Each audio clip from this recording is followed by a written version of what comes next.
Hello everybody and welcome to the Abyssal League playoffs. We are in the quarterfinals tonight here with Vicious Hunger facing off against the Bangkok Ballbusters. I will be your host tonight, Coach Kaiser, and with me I've got Mr. Andrew. How you doing tonight, buddy? I'm doing pretty good, my man. I've been spending a lot of this week, watching Worlds, watching the end of the group stage, and now that we're about to get into the Worlds quarters, which is the real hype, we had to watch our own hype version here with the Abyssal League as they start their quarterfinals as well.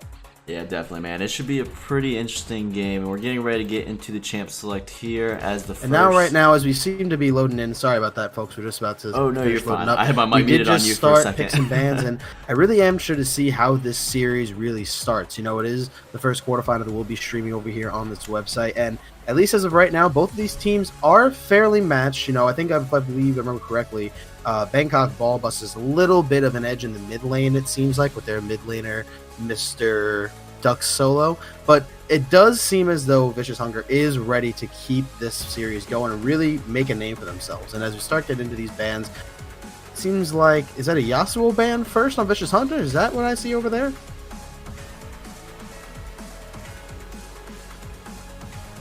Would seem so. So we have a Yasuo first ban, and then also to follow that, it seems as though it will be the Lissandra. The Lissandra has been a very common pick lately, especially ever since Mr. Licorice on Cloud9 decided to show off that Aftershock. So it does seem as though they're really going to be trying to make an effort to, play that out and really try to give themselves more of an advantage and strong laner.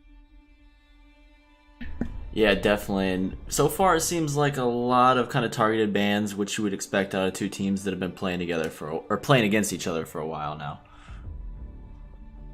So we'll have to see how this keeps going as the timer goes down. And now we have a Varus ban over here for Vicious Hunter. So it seems though they're trying to target that bot lane, maybe trying to get a better duo down for themselves. And then it does appear as though the Malzahar ban will also goes through. All right, so really targeting the mid lane of Vicious Hunter, maybe trying to get themselves a more favorable matchup, maybe just trying to make sure that they can push that advantage they might seem to have. Yeah, definitely. And it's going to be interesting to see what they pick up here first for the first pick.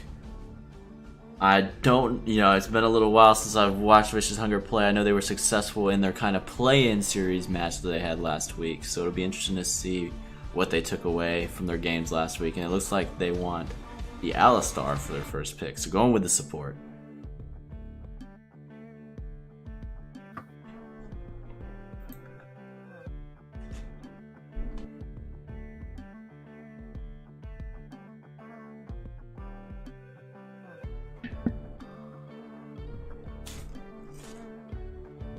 Let's see.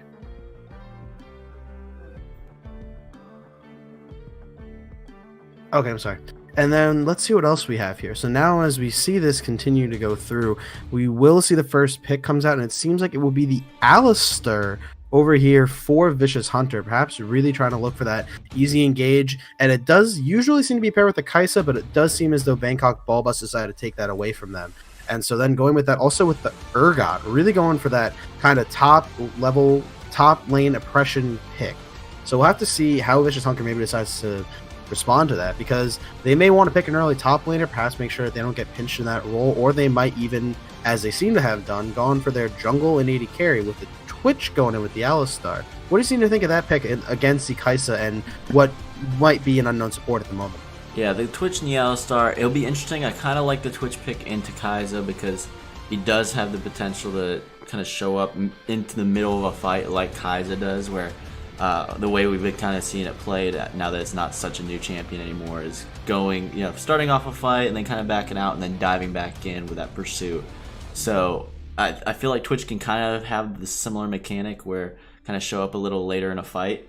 So it'll be interesting to see how that works out. Which ADC is going to start off the fight, which one's going to try to finish it, Yeah, I see exactly what you mean. And the other thing to follow up with that when you mention is that you are right. Both of these AD carries seem to kind of want to wait a bit later in the fight, wait until it kind of starts out, a lot of the big maybe crowd control, different abilities you use before jumping in. But the difference is that Kaisa has to kind of get a bit more in their face. You have to go in with that ultimate, get that shield, really try to deal your damage. But Twitch is one that really likes to, stay on the flanks, stay on the sides, stay out of trouble. So this Sejuani pick from Bangkok Ballbusters in response is actually a really, really great play if she can manage to hold on to either the board charge or the frozen bola shot. So it really will depend on how they decide to play out those fights, whether they want to flat out go frontal assault on Vicious Hunter, if they want to try to wait out that twitch and try to maybe get him in a corner.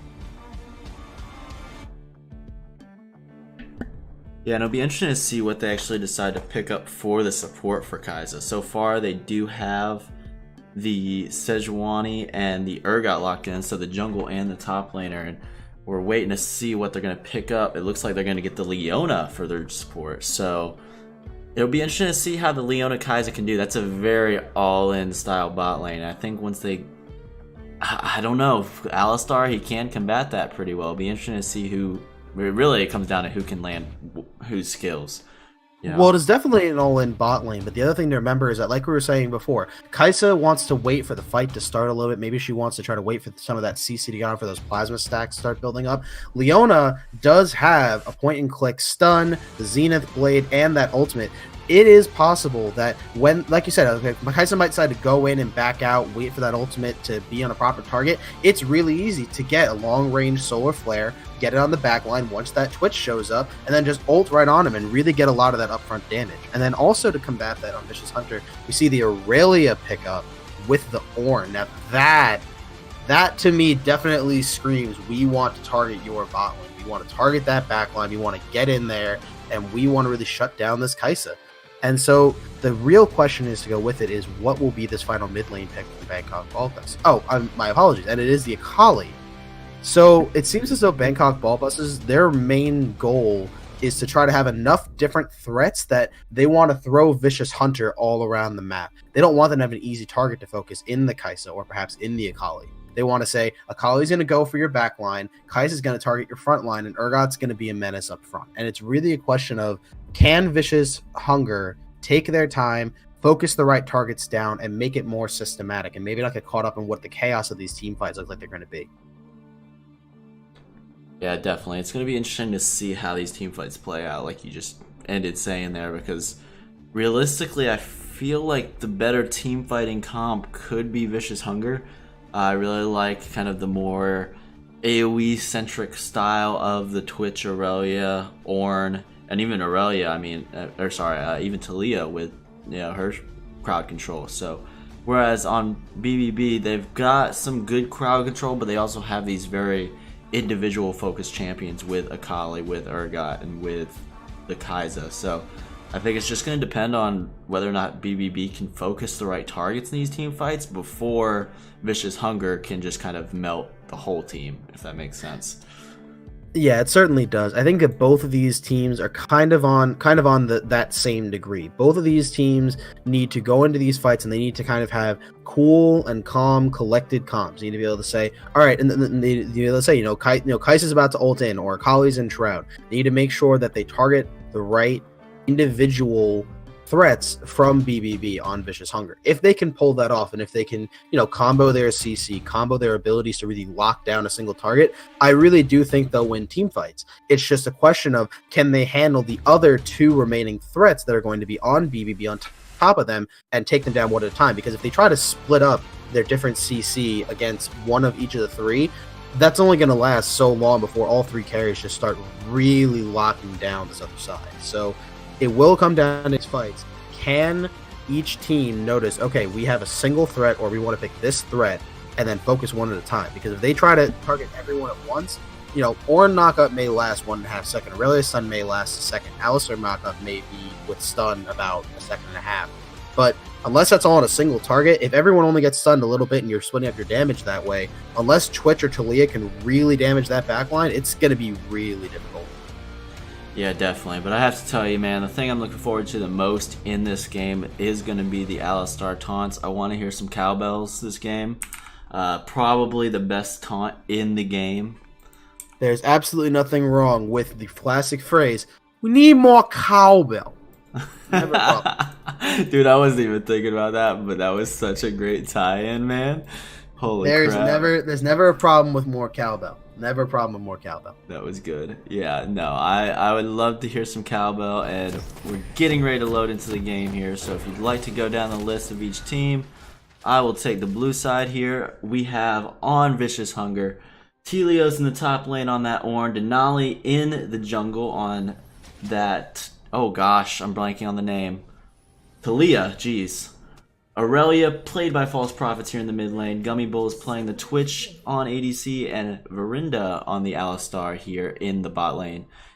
And then over here on the red side, it will be Bangkok Ball Busters, the Triple B team. We got Great Jace in the top lane on this Urgot, Bliss over here in the Sejuani, Duck Solo in the solo mid lane with Viper Fang and Cardi on that Kaisa AD carry and Leona support. Yeah, definitely. And as we get into the game, luckily, not too much going on. We get to just kind of that cowbell. Soak it in, and there's the cowbell. There it is. There it is. Embrace it. Enjoy it. Listen to him. Look at that happy mask face. Dude, I'm gonna enjoy that, man. I kind of had to throw it out there at the beginning of the game. I was hoping that maybe they were kind of still listening to the stream, listening to us talk about it, so that they would throw it out there for me, you know. Yeah, nothing wrong with that. But, you know, as we do look at the game, seems like a standard start. You know, no one really seeming to want to go for the invade, going for those risks. Both of these teams relying on quite a bit of scaling, at least until that mid-game point. So no one really seemed to want to be the one to make that misstep in the jungle. So it seems like we'll have a very classic start, since we have a red start on the bottom, on the blue side, and then we have a blue start for the Sejuani. Yeah, man, definitely. And who do you really think is going to win out in the jungle in this matchup? Like, how do you see this playing out? Well, I think the way it works is that I think if they had started on opposite sides, if Sejuani for any reason gone for a red start instead of a blue start, I think that this would be completely in Talia's favor. I think that Talia 100% will out damage Sejuani probably free level 6, and really will have a lot more potential, especially in these jungle skirmishes. But since they did start on the same side, as long as Sejuani can avoid Talia at least until she hits maybe about level 4, when she has, you know, full range of abilities, a bit more kind of survivability, I think that this is more even than it could have been. I think that if Sejuani did happen to start red side, or if they started opposite sides of the jungle, then there's 100% a possibility Talia could have tried to invade early and really get a lot of damage out. But at least right now, it seems like it'll be pretty calm. It seems like Talia's going for the double scuttle, knowing that she has that extra pressure, but the Urgot trying to match her. Yeah, just a little bit. I think he just kind of wanted to see and get a little bit of vision for the Sejuani and see if they were going for the early double. And, you know, good call by Talia to make that call. Wow, huge damage going down. I really didn't expect that fight in mid lane to get so crazy. And now in the jungle, the flash forced out from Talia. That's some big plays already happening out here. It was beautifully done by Great Jace. I think that you know, they knew it was coming. Sejuani was able to go in the river, see, okay, she had that bottom scuttle by dragon, which means she's probably going to go for the other one. And so they made the call. They went down, and not only did they stop the scuttle and keep it reset, keep Sejuani on her toes, Sej was able to make it there in time and really threaten this. And now on this blue, the steal didn't come. Yeah, it came through definitely. And now Bliss is trying to walk out of here. There's not too much that Denali can do to keep him in his jungle. So, I mean, you wanted the Talia to stay ahead, but man, Bliss with the strong start with that steal. Yeah, the really key thing there is that Denali, even though she does have that seismic shove, didn't have the Unraveled Earth to go with it, so probably didn't feel confident really going for these seismic for the damage, especially with that level advantage on the Sejuani. And I mean, you know, originally my thought was that Sejuani would be at a bit of disadvantage in the jungle, but you know, like I said, avoiding that kind of early level 2 skirmish, waiting until she had the level advantage, and now it's 100% in Bliss's favor, especially with that flash down now onto Denali. Yeah, definitely. And now Telio is looking for a fight here in the top lane. He is getting some decent damage on a Great Jace, but he shouldn't chase too far into the minion wave, or should he? The flash forced out from Great Jace. And now Telios with a nice little advantage. Yeah, that flat, and yeah, Ornn really does kind of do a bit more damage early than a lot of people seem to give it credit for. A lot of people think, you know, oh, it's a tank matchup, I'll just sit there and I'll, you know, especially as Urgot, a lot of people tend to kind of overestimate their power a little bit, but Ornn, you know, especially with that Bell's Breath, the big shield you can get off, and the max health damage, a lot of people seem to really underestimate, especially, you know, post level 3 when he has the charge, when he has the pillar, and you know, it does leave him with that bit of advantage. But Great Jace is staying in this top lane, is at least not backing out quite yet, maybe trying to push him in first. Yeah, it's going to be interesting to see what happens. I mean, Jace did have the Corrupting Pot running, and I think that's part of the reason why Telios looked like he was, or well, realistically did win that fight so hard, because he already had the Corrupting going, so he's getting that little bit of extra damage down, and Great Jace was just a little slower on popping his, so he did manage to heal up a decent bit. But False Prophet in the mid lane here, looking for another fight. He does not get the stun, and Duck Solo coming out ahead in this one. He should have the Ignite. It goes down, and this should be first blood. There it is. And that's going to be first blood in favor of BBB. And yeah, I was going to say, I think they need Akali to carry this game with how it's going so far. Yeah, that was beautifully executed by Duck Solo. He waited until he got in the shroud, waited until he was recovered a little bit, and as soon as the Aurelia missed that stun, that is kind of the commonplace issue that a lot of people seem to have with Aurelia. Yes, she's a really strong pick, and yes, she has a lot of solo kills on her belt, especially lately. But if you do miss that stun, and especially with that invisibility and the Shroud of the Akali, it's really hard to pick yourself back up from that. It's really hard to kind of find a way back in, and it really does leave you at a big disadvantage. What is Jace doing here? Is he trying to proxy on Urgot? I'm not sure if he's trying to proxy. It seems as though he just wanted to get a later view in the lane, but wait a minute. Hold on. He does have Bliss right here in that side of the jungle, so he does manage to land the flip on Telios, but Bliss not trying to force it too much yet. He knows that there's a ward there in the tri-bush. Yeah, it seems as though Great Jace was trying to maybe aggress the orange. Over here in the bot lane though. Yeah, in the bot lane, Talia just trying to get anything going, and unfortunately not too much CC landing onto Viper Fang, so they are able to survive that one. Yeah, and it seems like since the game's starting to even out just a little bit, it seems as though bot lane's kind of become a bit more of a farm lane. Top lane, even with Great Chase being a bit aggressive, it doesn't seem as though it's really devolving into anything insane. So it really is going to be the question of where does it go from here? What does each team decide to do with what they've got right now? Ooh, a huge engage from False Prophet, forcing the flash out of Viper Fang. I don't know if he's going to be able to chase it, but the Ignite does go down. But he's taking a lot of damage, and Verinda getting the headbutt, throwing Cardi out of there. And now Bliss is here to carry up the fight, and Verinda is not in a good spot. He does get stunned up by the Icicle, and now Denali trying to clear it up. But that's going to be one down, and will they get another? The top lane fight wants to break out in the middle of all of this. And Telios actually getting the Ignite from Great J. Or not Ignite, sorry. Why did he have a burn on him? Corrupting Potion. Well, it's Corrupting Potion, and he also uses Unsealed Spellbook. He had the Unsealed Spellbook Ignite and tossed it down. And you have to admit, if Telios had not flashed that ultimate, that definitely would have been a kill. And it would have been before the ultimate finished channeling as well. But now there's going to be a nice little air drag for the efforts of BBB here. Yeah, it really is going extremely well right now on the side of BBB. They seem to have their wits about them. No one's making too risky of plays. It's very calculated, very good, and their roaming is amazing. Especially Bliss on the Sejuani has had excellent positioning so far in the game. Yeah, definitely. I mean, I was kind of hinting at earlier, I was hoping Duck Solo was going to be the one to spiral because he did get a really good solo kill there in the mid lane, but I really think that Bliss's positioning across the map so far has been a key element of BBB's now almost 1k gold lead over VH. Yeah, certainly. And now I think the real question kind of comes in, what do they do now? Where do they go from here? Mid lane's kind of back to how it was, Bliss has hit that level 6 and Denali also hits that level 6, that Weaver's Wall available. So the question is, where do they want to use it? And now that, both our bot lanes have their ultimates available, or at least their AD carries do, that spray and pray, aka now known as Rat-a-tat-tat, I believe, from the Twitch could be big, but over here on the bottom side, Verinda getting engaged on hard, and he does not have the ultimate yet to be able to break out of it, so he's just gonna die at the hands of Viper Fang here, and that's gonna be a 1-0-1 Kai'Sa, and that's not what you want to do with with a hyper carry on the other team. And that's where the Leona pick does come in. You have to remember that both the Shield of Daybreak, the Zenith Blade, and that Solar Flare. That's three very easy. I'm sorry, he got so close. Yeah, very, very close. But you have to remember, that with that Solar Flare and with the Zenith Blade and the Shield of Daybreak, that is 3 stacks of plasma for the Kai'Sa. It's very, very deadly, especially in this lane if they can position themselves properly. It's very easy for that Kai'Sa to get off an easy Void Assault and really do some damage. Yeah, definitely. Gummy walking in there, man. Balls of Steel going up right next to the Leona. I think if she would have walked up and just thrown a Q at him, he might have gone down. But Now False Prophet's coming in for a gank here in the top lane. I don't know if he knew Bliss was sitting in the bush waiting. The Ornal comes across, but this is going to be a 3v2 as the ultimate lands out of Bliss, and now Telius is in trouble. The stun lands on one from False Prophet, but Duck Solo jumping in. They are going to get the kill once this clock goes down off of Telios, and it's going to be Akali. Duck Solo picking this one up.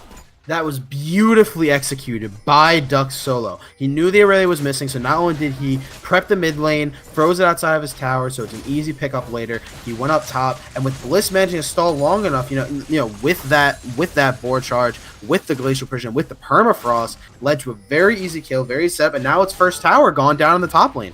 Yeah, now from 1K to 3K, BBB is taking a great lead in this game, and I think with how they're playing, they're doing a very good job. What do you think they need to do to continue this spiral going? Well, I think what they really need to do now is kind of focus a bit more on this bot lane. I think the top lane's kind of been pushed ahead. They got the first tower. Urgot still has a 15 CS lead. Mid lane's kind of a bit down, but obviously, who needs CS when you can farm champions? So the Akali's definitely keeping up. So the next thing is this bot lane. There is a 10 CS lead, there's a kill lead, but Twitch hasn't really gone touch. It's more that Verinda is getting caught out than it is that Verinda and Gummy Balls are being taken down in a 2v2. So I think that's where they want to influence us. You want to get this Kai'Sa rolling, get her on that next item. Even though she does have the Storm Razor finish, you want to get the Rage Blade and really, kind of snowball there. Your laners seem to be doing their jobs. Now it's time for you to get your bot lane ahead like they need to be. Yeah, definitely. And it'll be interesting to see how they're able to prioritize getting the bot lane ahead. Because Bliss, we already see him on the bottom side of the map here. It is going to be actually only about 10 more seconds until his ult is back up. It's getting ready to reset now, so maybe they look for another little team fight down here, but False Prophet, he needs to be careful. Yeah, a lot of people really underestimating the damage of an Akali, especially in that melee mid laner like Aurelia. It does surprise me that if what they were going to pick the Aurelia, at least that was their intention, they hadn't banned the Akali. A lot of people kind of see that as almost like I wouldn't say a hard counter, but it's very easy to land that Q, land that 5-point strike as Akali when you know that the Aurelia is just going to be blade surging onto near death minions. Yeah, and when you mentioned the engage, the ult coming out from a long range, and this should be a pretty easy kill now. Duck Solo picking that one up. Man, I don't think he had any chance of getting out of that one. A nice snipe out of Bliss. Yeah, really, really perfect execution. The Glacial Prison into what I believe was also a permafrost, if I remember correctly. And oh wait, hold on, but then Talia coming back. Yeah, but Talia just doesn't have the damage yet in this game. Only got the finished Runic Echo. Yeah, Talia hasn't really had that much of an opportunity to really kind of impact these early lanes, or at least not with regards to the rest of the map. Urgot's been playing a little bit aggressive, but with Ornn originally being at kind of a bit of a disadvantage, it was a little hard to get that rolling. And then that mid lane, that Glacial Shroud really kind of leaves a lot to be desired. So it's been really hard for Talia to influence these maps. But correct me if I'm wrong, I don't even think Talia has yet even used the Weaver's Wall. Hasn't really tried to influence either of these two lanes yet. No, she really hasn't had much of a chance, and kind of like you're hinting at right now, that's really the strong point of the Talia jungle is this early game CC. I mean, she's got that great knockback pre-level 6 just through her CC, her regular kit. So, I mean, she is a really good champion if you can make those ganks happen. But at the same time, in terms of the damage, I mean, if you're going against maybe a squishy support ADC combo, you can get some good damage down and really impact the lane. But going against the Urgot, which it kind of seems where she's been, I don't know, she's kind of been hovering between bot lane and top lane a bit. She really hasn't been able to try on Akali at all. Yeah, it seems as though Denali's also almost kind of been struggling to figure out where he has the ability to impact the map. And honestly, I think that he should be looking bot lane. I think that right now he's positioning himself there, which is great. And I think that with Alistar having that unbreakable will and Twitch having that ultimate, there she goes. There it is, and Viper's gonna be the target, but Cardi lock it down. And now Verinda might put him in the position to win this with Viper Fang going hard on Denali. He does manage to live with 100 health or so. Now Cardi might go down, but Gummy really doesn't have the damage, and Duck Solo is here to back Cardi up. All right, so a 1 for 0 here in the bottom lane, which is about what I had expected. It's like I was trying to say before, this bottom lane is a point of contention for both of these teams, depending on what they decide to do with it. I think that it was really good for Denali to recognize that they've been kind of left alone for a while, that Twitch is kind of having a bad time. And at the same time, with that Alistar easy headbutt pulverized combo, you can get so much damage off really fast if done correctly. Yeah, that was really close though, because Cardi did play that really well, and I thought they were at least going to get 1 kill out of it.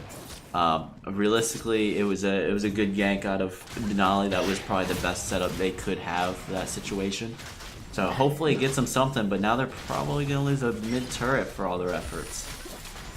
Yeah, throwing out the glacial prison just as a sake of maybe just kind of some confidence, making sure they can get that tower. What really strikes me now that I look back at it, Viper Fang hadn't even used his ultimate, used that killer instinct in that fight.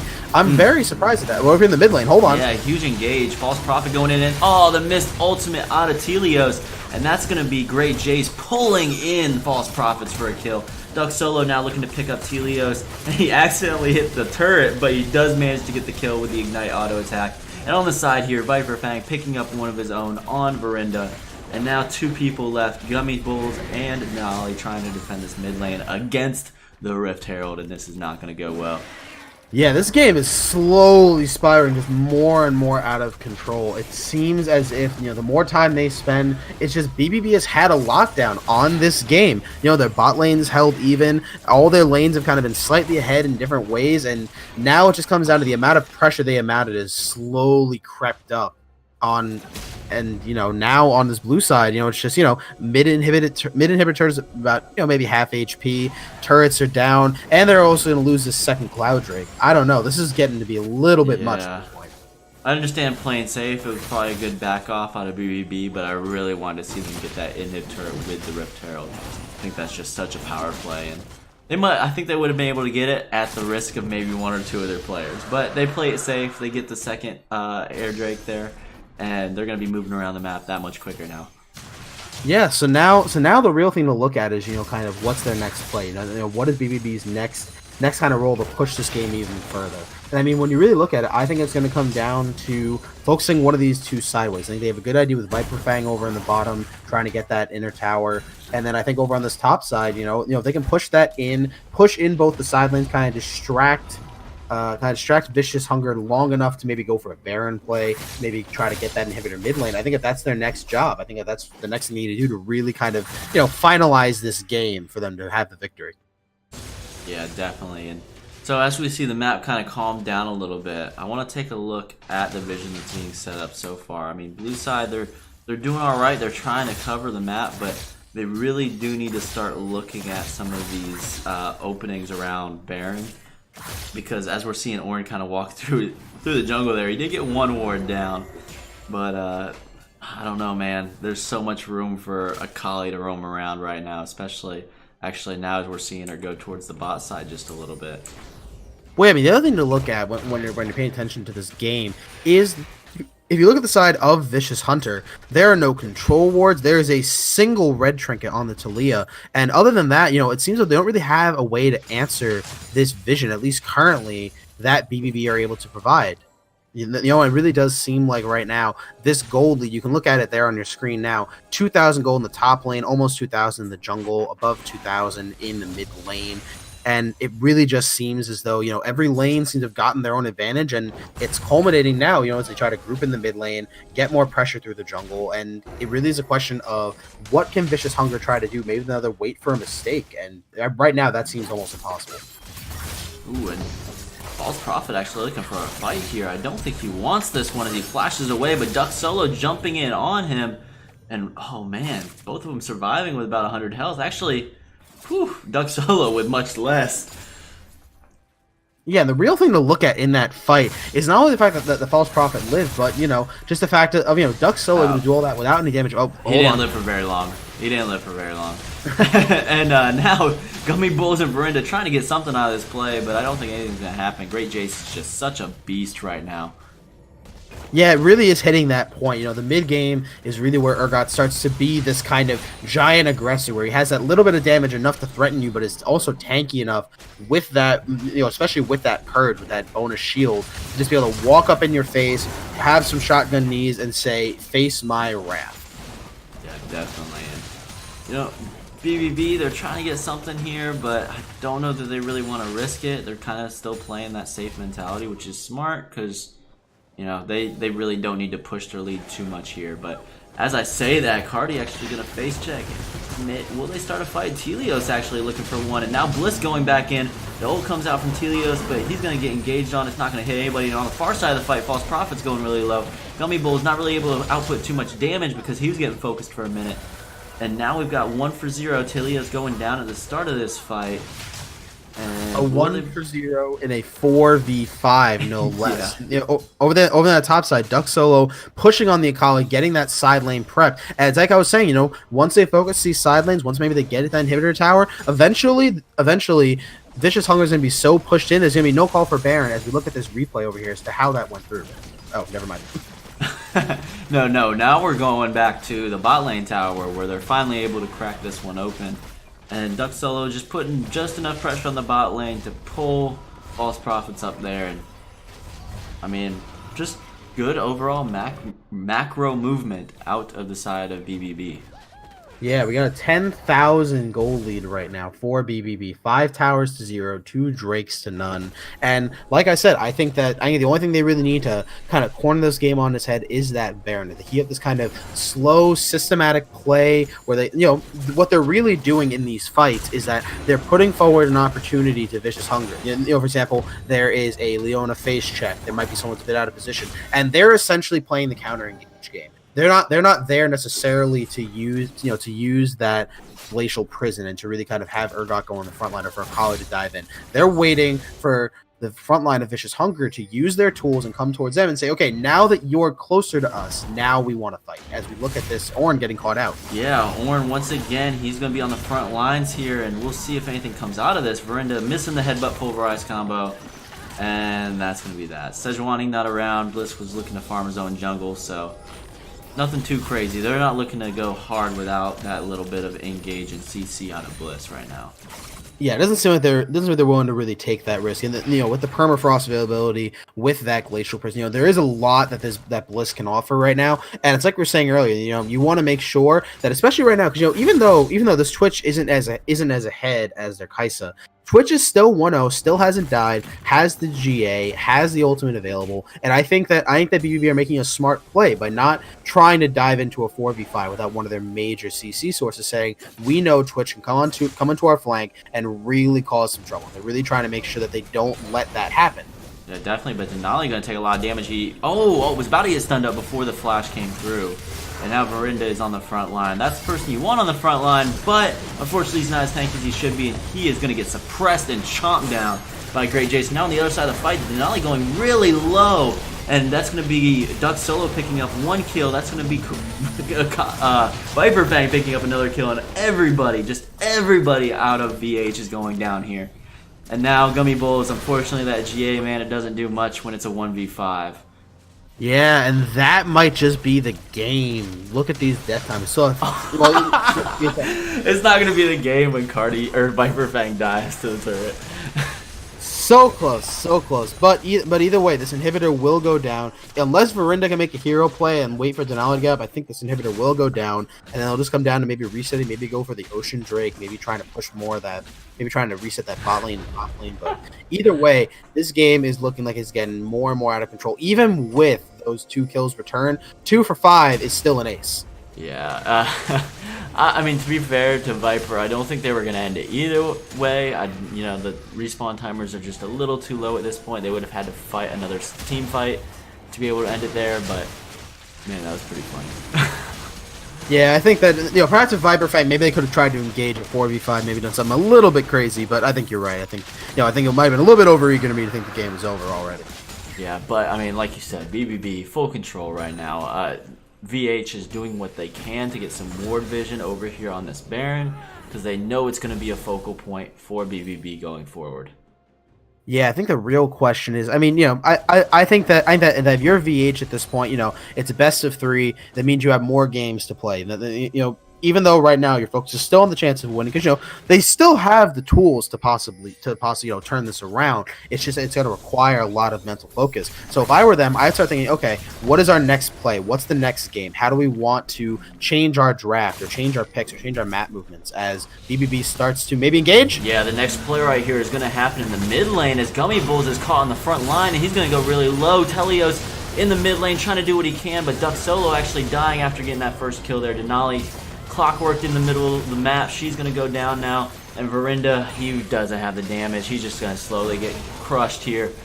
Aurelia was able to walk out the side of the fight, but yeah, this is going to be it for BBB. They really don't have any competition left in this match. Yeah, that's going to be the game. 12.5k gold lead for BBB. 6 towers to 0, 3 drakes to 0. They didn't even need the Baron to just push in these super minions and end the game. And you have to say, this was nothing else if not a decisive victory on the side of BBB once they decided to take down this Nexus. Oh, absolutely. I mean, it was interesting in the beginning, but for the most part, starting off with the Sejuani Smite Steal in the Talia's jungle, it was all downhill from there. I mean, realistically, it didn't feel like VH had much of a grasp in that game. Yeah, I really think that Vicious Hunger's. I don't think Vicious Hunger's draft was bad. I think the drafts were about even. I think it really just came down to that. As soon as Urgot, as soon as Mr. Great Jace went down when Denali was taking that top side scuttle, I think that's really what turned the game around. I think that as soon as that happened, as soon as it kind of let Talia stall a little bit, and not to mention it was enough time for Bliss to get all the way from finishing his Wolf Camp on red side blue buff all the way to top side scuttle, and just the amount of time that Telios was able to kind of distract him and keep him going there, all it really did was give Bliss the chance to not make this jungle a bit more of an even matchup. And as soon as it became even, especially when it's a tank versus a more damage oriented jungler, if the tank's able to break it out even in the early, that's really the time when they can shine as the game gets later and later. Yeah, definitely. And so we will see if VH can manage to recover from this first game loss in this best of three. BBB will see if they are able to draft another team comp that can be as successful as this first one. But we're going to take a quick break here. We'll be back with you guys shortly as we get into game 2 of the Bangkok Ballbusters versus Vicious Hunger. Please stay tuned.